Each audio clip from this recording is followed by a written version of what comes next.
as they say. It's great to be here speaking at Google Think again. I wanted to talk to you today about the future.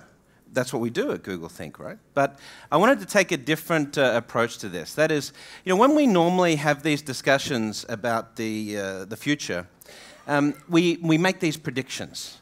But we've been making predictions about the future for about as long as time has existed, okay? And sometimes what we don't do is we don't go back and look at the predictions we've made in the past to see whether they were correct. So if we take what's happening at Google right now, there's a lot of interesting things happening in Google. We're talking a lot about self-driving cars as an example. Now this is going to be pretty cool, self-driving cars. But one of the things we probably haven't anticipated is not actually just how the car is going to work, but how this is going to change our behavior, how we're going to adapt to a world where we no longer have to drive a car. What are we going to do in the car? Are we going to update our Facebook status and watch movies? Probably, right? Or maybe work.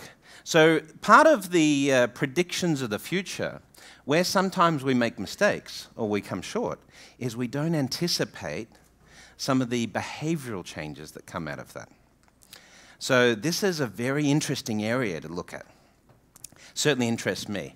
Now, of late, there's been some interesting changes, some interesting disruptions. One of those is Uber, and I'm sure you guys have heard of Uber. These are some protests occurring in Milano, in Italy. We've had protests around the world, in London, in Barcelona. All over the world, people have been protesting, mainly taxi drivers protesting this. They were protesting in London, and it was very, very interesting. The day they had a taxi strike for Uber in London, Uber had a 700% increase in downloads of their app.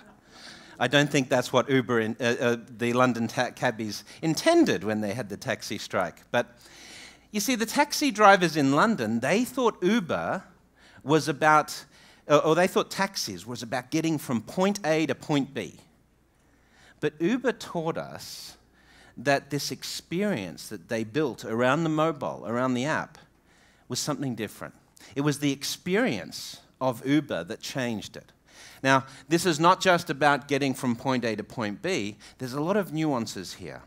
If you're trying to wait for a taxi, and you've booked a taxi and the taxi's running late, especially in São Paulo with the traffic, you're sitting there, you're waiting, you're getting anxious. But if you've got your phone and you can pull it out and see where the taxi is, the stress level goes down. You're relaxing. You now know the car is on the way. The uncertainty disappears. So this is part of the experience that Uber really differentiated on. The other element, of course, is the payment. There's no swipe, there's no tap. You just get out of the car and pay. Now, it's interesting, back in 2005, Microsoft did this video on the future of banking. And embedded in this was a payment scenario getting out of a taxi. So back in 2005, Microsoft predicted this scenario where we would pay with our phone. What they didn't predict was that the disruption of the smartphone would disrupt taxi business itself. They didn't see that coming. They saw the payment innovation coming, but they didn't see disruption of taxis. So how much of this, when we predict the future, how many of these changes do we see coming, but how many of them do we miss? That's really interesting thing to look at. So when we look back at these predictions that we made in the past, this is from a concept phone from around 2005.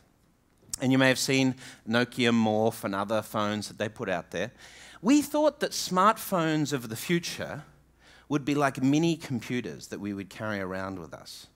So the focus was on that functionality of these devices. And we weren't wrong. We carry around extremely powerful computers in our pockets these days. In fact, back in 1985, Bank of America had 7 IBM 3033 mainframes, which did about 40 gigaflops of processing speed for Bank of America in their San Francisco data center. Today, in the smartphones that we carry around, the most powerful smartphones we have, with the Snapdragon 805 processors and the Samsung quad-core processors, they're 30 times more powerful than that stack of technology that Bank of America had just in 1985. That's incredible. So we are carrying around these incredibly powerful supercomputers in our pocket. What do we do with these incredibly powerful supercomputers? Well, we play Flappy Bird and Angry Bird and update our Facebook status, right? So this is a behavior that we didn't see coming. We thought, what did we think we would be doing with these devices? Well, we thought we'd be, sharing, not necessarily sharing content, but consuming content. We'd be listening to music, watching movies, and then if we were late, we remember we forgot our wife's the anniversary, and we have to order our wife some flowers online, and we're getting on our phone and ordering flowers. This is the sort of videos you would see 10 years ago of the future of smartphone technologies. It was all about the hardware form factor, and it was about consumption. What we didn't see coming was content creation. This has exploded through the use of smartphones. You know, we see things like Vine and Instagram and other technologies, YouTube, people sharing huge amounts of content. We just didn't anticipate this 10 years ago when we saw these predictions of the future. This is something really interesting. This is something different. Because this has had a profound impact on the architecture of the internet and the way we use the internet. By 2017, 2/3 of all data that passes across mobile networks will be video. And probably 10% of that's still going to be selfies, right? But we pass this immense amount of data. Now, this has created some really interesting outlier things that we didn't anticipate. For example, about 10% of all photos in existence were taken in the last 60 days. That's a pretty incredible statistic, isn't it? Because we've got this exponential increase in the use of the smartphone as a video and content creation platform. But it's also created some astounding data facts. In 2008, we anticipated we would do about 1 zettabyte of content across the internet. This year, we're going to do 9 zettabytes of content. Does that sound like a lot of data? You know what a zettabyte is? You got gigabyte, terabyte. What comes after that? Petabyte, exabyte, and then zettabyte, right? Don't worry, you don't have to remember this. I'm not going to test you on this later, right? After zettabyte comes a yottabyte, named after Yoda, the character out of Star Wars. But anyway, let's get focused. So 9 zettabytes of content. That's 9 times what we estimated back in 2008 because we didn't see the content creation element coming. Now, to put this in perspective, 9 zettabytes of content, how much is that? If you take every book, every magazine, every newspaper we've ever printed throughout history, we generate that same amount of content today 200,000 times every second of every day. That's incredible. We didn't see that coming. Now, we thought the internet would create an explosion of content and data, but we thought it would be about consumption, not about sharing. This is where our lives have changed with social and so forth. It's created stars like this. This is Pewdiepie. Now, I'm sure many of you have heard of Pewdiepie. He is the #1 YouTube blogger on the planet today. As you can see, he has 5 billion views on his YouTube channel. He gets 300 million views a month. Now, to put that in perspective, he does about the same amount of traffic in 3 months that we got for the entire World Cup this year, 1 billion views. He does that in 3 months, and he does it over and over and over again. Incredible. To put this in perspective, if you take the likes of CNN or Justin Bieber and Miley Cyrus, they're not even close to Pewdiepie. He does twice the traffic of Miley Cyrus and Justin Bieber combined, and he does 20 times the traffic of CNN. CNN has a budget of $860 million a year to produce their news network. My guess is Pewdiepie probably has a slightly lower budget than CNN. So we didn't see this coming. We didn't see this element of these new stars. Back in when I was growing up at high school and when I first started working, MTV was where the stars came from, right? Now it's things like YouTube and Vine, these sorts of things. This is a Viner. Her name is Lauren Geraldo. And she gets paid $25,000 US to produce a 6-second Vine video. That's pretty incredible. Why? In the category of 13 to 17-year-old teenage girls, she is 50 times more influential for purchase decisions than Vogue magazine. She's 25 times more powerful as a brand for purchase decision in that age bracket than Victoria's Secret. Now do you know why she gets paid $25,000 to do a 6-second video? So here's the question. With people like Pewdiepie and Lauren Geraldo, how do brands get influence today? Well, it's not through traditional media. It's not through advertising on television or newspaper or billboards anymore. These things just aren't working to create influence and awareness anymore. How do you get someone like Lauren Geraldo or Pewdiepie to talk about banking and finance? You probably can't. So that's a real issue for us as bankers. How are we going to capture the interest of this new generation? You see, the generation of the baby boomers, the Gen X, they're the touch and the feel generation. We saw in the last presentation a lot of discussion about the branch, okay? But we used to feel like it's not real unless there was bricks and mortar. It's not real unless we could go down to that store and try on those clothes and those shoes. I'm never going to buy shoes off the internet. But the Gen Ys, the millennials, they're the see and the hear generation. Unless they've seen it on YouTube and heard about it through social networks, the brand is not relevant. The influence has shifted. We didn't see that coming. So what about when we think about banking? Well, we have to put this in context. You see, when we think about what happens next, the smartphone is just the start. We've got a whole stream of consciousness that's coming. Data elements and real-time contextuality that's coming through smart devices like smartphones and so forth, that's further going to change the way we think about brands, the way we're influenced, the way we share, the way we connect. The smartphone was just the start.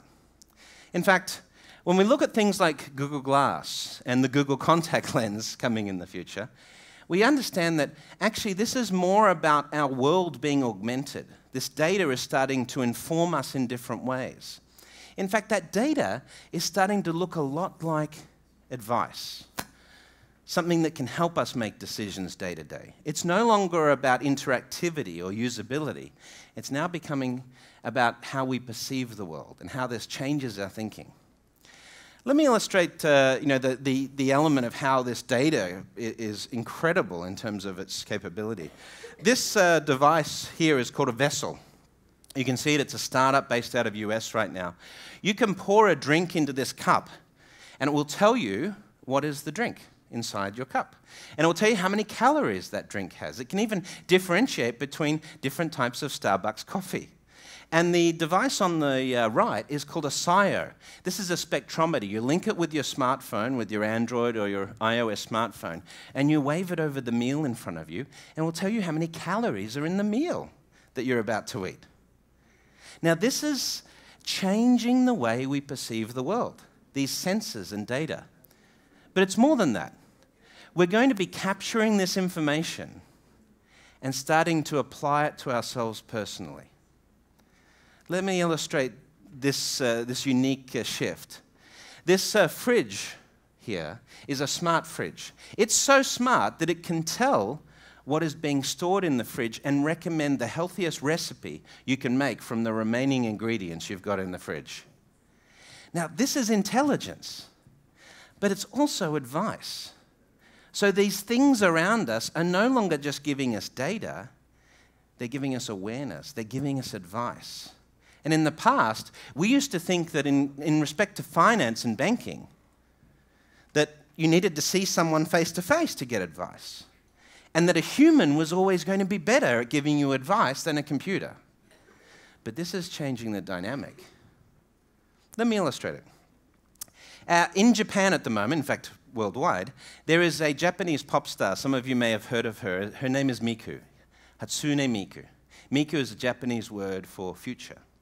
And Miku has come to the fore recently, in recent times in Japan, through crowd-sharing technology. Basically, something a little different about this pop star. She's opening for Lady Gaga right now in the United States, so she must be pretty popular, right?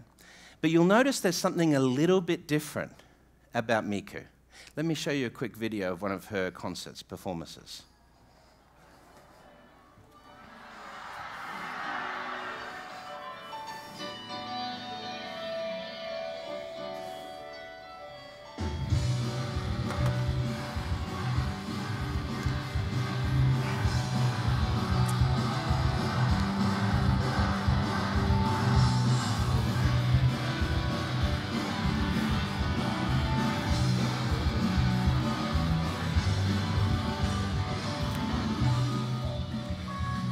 So you might notice something a little different about Miku. She's an avatar. Or technically, we call her a Vocaloid. Why? She was developed as initially a piece of voice synthesis software. So when you went to karaoke and sang, you could change the sound of your voice. You could make it sound like a robot or like Miku. But Miku was so popular that within 6 weeks of release of this software, over 10,000 songs had been crowdsourced out on the web. Now, then bands like Supercell and others started to record singles with Miku's voice, and they went to #1. Suddenly they had albums that had gone to #1. And now she's performing all around the world as this avatar. She's performed in New York, in San Francisco, in Washington, in Toronto, in Paris, in Hong Kong. She's not a Japanese phenomenon now, she's a global phenomenon. She's opening for Lady Gaga. Now, at this concert in Sapporo, there's 40,000 kids at this concert, dancing along, rocking out to Miku. I want you to think about this. Think about the millennials who will go to see this concert, that are influenced by this brand. Do you really think that kids who will go and see an avatar perform a concert will prefer to see a person in a bank branch? Really? Behavior's changing, right? You see, often when we think about the problem of banking, we apply what we know of banking in the past, historically, to the future. But we didn't see this behavior change coming. So how's it going to map out for us? Well, first of all, the biggest problem we have today is paper, application forms, signature cards. Why? Well, not least because 1/4 of kids coming out of university today don't have a signature. When you ask them to sign, they write their name. But the biggest problem is this. A paper application form is part of the analog world. It's not part of the digital world. It doesn't translate to the digital. It doesn't produce improvements in interactivity. You can't just take an application form from a branch and put it in a mobile app because that's not usable. That's not user-friendly. So we have to rethink design.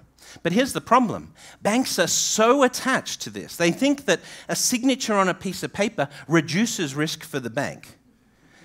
Right? Guess what? They're wrong. They're very wrong. Do you know why? Because today, the amount of data we can throw at the problem of identity management and understanding a customer means today, if a bank is still using a paper application form, they're absorbing risk instead of mitigating risk. Now that's pretty mind-blowing, isn't it? It's risky to do paper now for a bank because you just can't get as much information as I can learn about you in terms of your profile on the web and on LinkedIn and your behavior you do with your mobile phone and how you pay for things. All of that data is part of your identity today, not just a few data points you're going to put on an application form. It doesn't really tell me about risk anymore.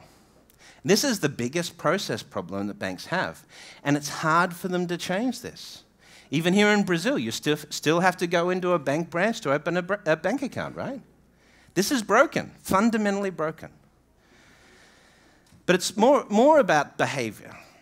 See, in the past, in the old days when we had these passbooks for banking, you had a very clear a picture of your savings. You could go into the bank, you knew exactly how much money you had in your passbook, you could give that to someone over the teller, they would give you some cash back, you knew exactly how much money you could spend, because when you ran out of money, you just didn't spend anymore, right? So you had absolute awareness of your financial health. But when credit cards came along, banks designed credit cards so that you didn't know how much you were spending. And you'd max out your credit card and you'd go to a store and you'd swipe the card and it's declined, you know? Oh, I didn't realize I'd spent so much money this month. See, that was by design because banks realized that to get you to make money out of credit cards, they had to get you spending. So they tried to encourage you to spend. How did they do that? We'll give you rewards for spending. We'll give you free airline miles. So what's happened in the last 30 years is we've reduced awareness of our own financial health. I mean, think about what's the #1 question that you have for your bank about your banking relationship? Well, the number one requested piece of information from a bank today is simply, what's my account balance, right? This doesn't tell you your account balance. All it can tell you is yes or no, approved or declined. It's a dumb instrument. In today's world, with our expectation of data and context, it no longer works. But guess what? This can tell you your balance before a transaction, after a transaction. So already that's going to be an improvement. We thought when the mobile came along, we thought it was about putting a plastic card in the phone. Now, with respect to Google Wallet, it's a great product, but it's not just about making your phone pay or pretending to be a card. We also thought it was about fitting internet banking on a smaller screen. We were wrong. It's really not about those two things. Why? Because this device is contextual. We carry it around. It's personal. So what we've learned since then is it's about engagement. It's about context. It's about the ability to give you information in the moment that's going to help you make a financial decision.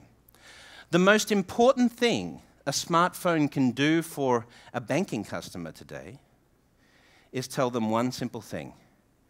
Can I afford to buy this? If you could answer that question, if you're in an Apple store looking at an iPad or the new iPhone, you should be able to look up your banking app and determine whether or not you could afford to buy this. And if you can't afford to buy it today because your rent comes out next Tuesday, maybe there's another option available to you. That's what we've missed with this whole revolution around smartphones, but we're starting to get it now. So the number one challenge today is potentially not getting people to adopt mobile. We see smartphone adoption is going through the roof. The number one challenge for banks is getting their app on your phone. About 60% of smartphone customers today in the United States don't download a new app in a 30-day period. So this is a challenge today. First challenge is getting the app on the phone. The second challenge is getting people to use the app. Now, here's the difference. This is the app that we've built out in New York called Movin'. I guess some of you guys have heard of this. When you use your phone, you go into a store, you tap with your phone, and you get a receipt in real time to the phone, which not only tells you how much you've spent at this merchant, but instantly categorizes it. So if you're at Starbucks, it'll categorize it as dining out or eating out. If you're in a clothing store, it'll categorize it as shopping. Instantly, you can find out how much you're spending. Now, for me, the first time I started using Movin', I live in New York, and when I get up in the morning, I walk out on the New York streets, and there's about 4 blocks to my subway station to get into the office. And then at the other end, another 3-block walk. They have these little yellow cars that go past in New York, called taxis, right? So I'm thinking, I'll just grab a taxi. Now, if you asked me how much I spent on taxis before I had this, I would have estimated maybe $200 or $300 a month. Imagine my surprise the first month I used Movin' when I found out I was spending $600 a month on taxis. So immediately, the awareness of seeing this coming on my phone in real time changed my behavior. And it's different to seeing it on a graph or a pie chart, how much you've spent. You're in the taxi, you pay for the taxi, and then you see exactly how much you've spent already on taxis this month. There's a very interesting psychology to that. So it changes behavior. And this is the thing about mobile. Mobile's contextual. It gives us that ability to see and learn as we go.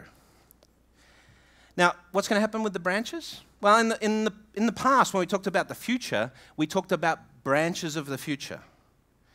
You'll see banks talk a lot about branches of the future. There's entire companies, consulting companies, built around helping banks build the branches of the future. But you never hear anyone talking about restaurants of the future or coffee shops of the future, because it's different. It's about relationship. It's about context. Actually, in the future, because we're going to be so engaged, we're going to be using our mobile phone for banking 3, 4, 5 times a day. You would never use a bank branch 3 times a day for banking.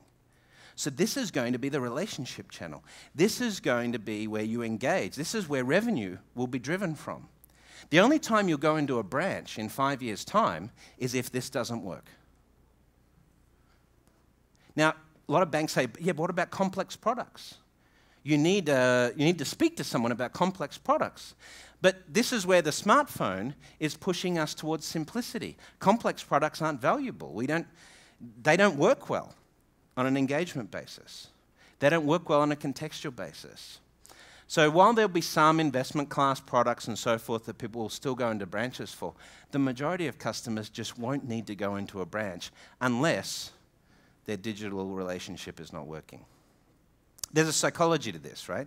We need to have some branches around. What happens if you can't get your money? You have to go and scream at someone until you get your money. There is this psychology. But this does mean that the branches that we will see in the future will be a lot smaller because they won't need to be about transactions. They won't even be about selling necessarily. They'll be about servicing the relationship with the customer that started in digital. I want you to think about it this way. When the Kindle emerged in 2008, it only took 3-4 years before the majority of people were downloading their books instead of buying a physical book in a bookstore. So the instinct for buying a book had fundamentally changed. We're not going to go back to a time when people prefer to go to a bookstore to buy a physical book. That's the past. The same thing with iTunes and Spotify. When this came along, it changed our instinct for buying music. We no longer thought about going to a music store to buy music. Now we just download it or we listen to the stream. What happens when you can download your bank account to your smartphone? Well, the same thing. Our instinct for banking is going to be all about this and not about that.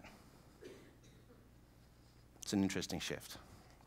Now, context becomes key. See, banking is really, when we think about things like getting a mortgage or getting a car loan or getting a credit card, banks think that these are distinct product experiences that the bank owns, but they don't. See, I don't buy a mortgage, I buy a home. I don't buy a car loan, I buy a car. I don't buy a credit card, I go shopping or I travel. And this is the way context is going to fundamentally change the way banking fits in our life. Because 5 to 7 minutes after you walk in this car dealership, you'll then get a pre-approved message on your phone telling you how much you're pre-approved for a car loan or a lease. That is much better than saying, I'm sorry, we're not sure whether we're going to lend you the money for this car. Why don't you come in the branch on Monday, sit down, give us all of your information, and maybe if you're lucky, we might let you be our customer, which is the way the process works today.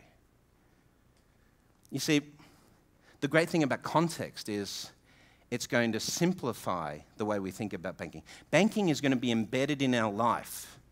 It's not going to be a place we go. It's something we do as we go about our life. And the best banks will enable this context. That's a big shift. And we didn't see that coming when the smartphone came along.